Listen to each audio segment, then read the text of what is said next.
गोपी भागी भागी गई, घूंघट पकड़ लिया। हमारे ठाकुर जी अंदर आए, काकी नई गोपी जो आई है बा को मुंह ना दिखाओगी मोए। सासू माँ ने कहा देखो मैं ना पढ़ू इन लपड़ों में कन्हैया, तो ये ज्यादा हो तो मिल लियो। अब वो सासू माँ तो पहले ही समझा रखी थी।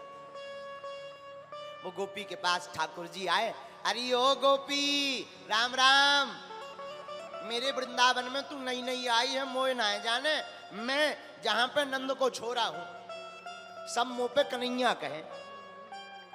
गोपी ने बातें तो सुन ली, बातें सुनकर के उस गोपी को लगाता हूं कोई बड़ा प्यारा सा नन्हा सा छोटा सा बालक है, बड़ी प्यारी प्यारी मीठी मीठी बात कर रहा है। गोपी को लगा तो जरा टेढ़ा टेढ़ा मुंह करके देख लूं, पर ननंद बगल में खड़ी थी, कहीं अगर इसने डांट लगवा दी तो सासू मां पकड़ लेगी, बाद में आफत हो जाएगी, कौन देखे। सोई वो घूंघट डाल करके मुंह नीचे करके खड़ी रही।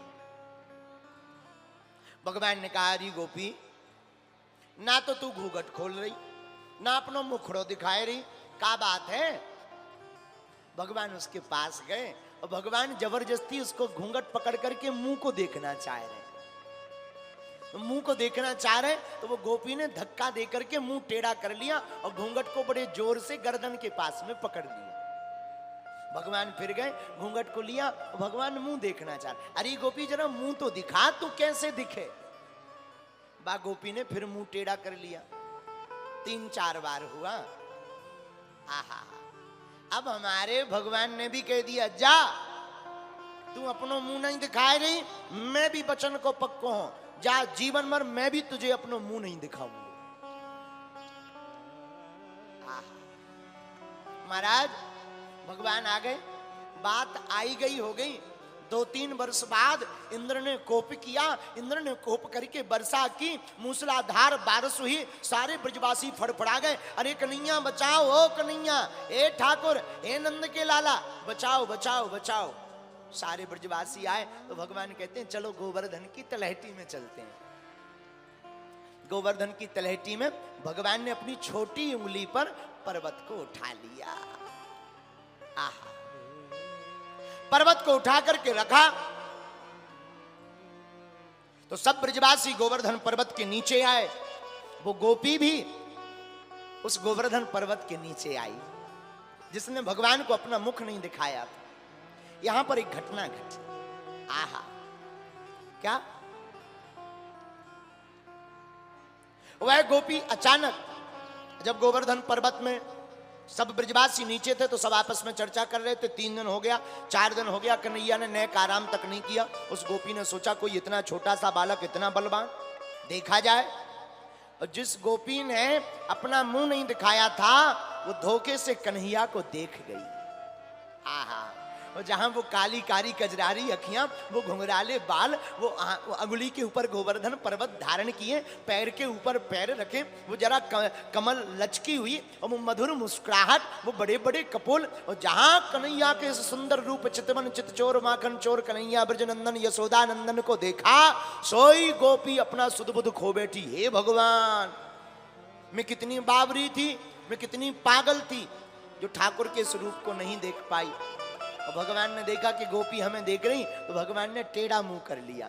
अब तो गोपी तड़प उठी, भाग करके दूसरी तरफ गई तो भगवान ने दूसरी तरफ मुंह कर लिया। उस तरफ भागी भागी गई, भगवान ने ऊपर मुंह कर लिया।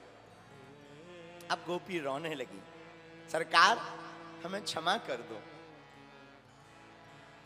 हमसे भूल हो गई, ठाकुर जी हमसे भूल हो गई है, हमें क्षमा करो।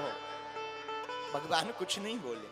गोपी बोली सरकार हमने तो सासू मां के कहने की आज्ञा मानी है, हमें क्या पता कि आप इतने दिव्य हैं। अगर हमें पता होता कि आप इतने दिव्य हैं मैं कभी ऐसा गुनाह नहीं करती। भगवान ने अपना मुंह नहीं दिखाया। महाराज 3 दिन तक वो गोपी रोती रही, भगवान ने मुंह नहीं दिखाया दोबारा। गोपी रोते रोते अधीर हो गई, पागल सी हो गई। घर वाले समझाते रहे, अरे तू बाबरी है, मैंने पहले ही कहा था इसको मत देखना, ये बड़ा छलिया है। गोपी चिल्ला करके कहती अब क्षमा करो मां, ये छलिया ही हमको चाहिए, अब एक बार आंख टिक गई है, अब तो संसार में मुझे कहीं प्रिय नहीं लगता, अब तो बार बार मुझे माधव की वो मोहिनी मूर्त ही दिखाई पड़ रही है। मां कहती तू बाबरी हो गई है, तू जोगन हो गई है, मान जा।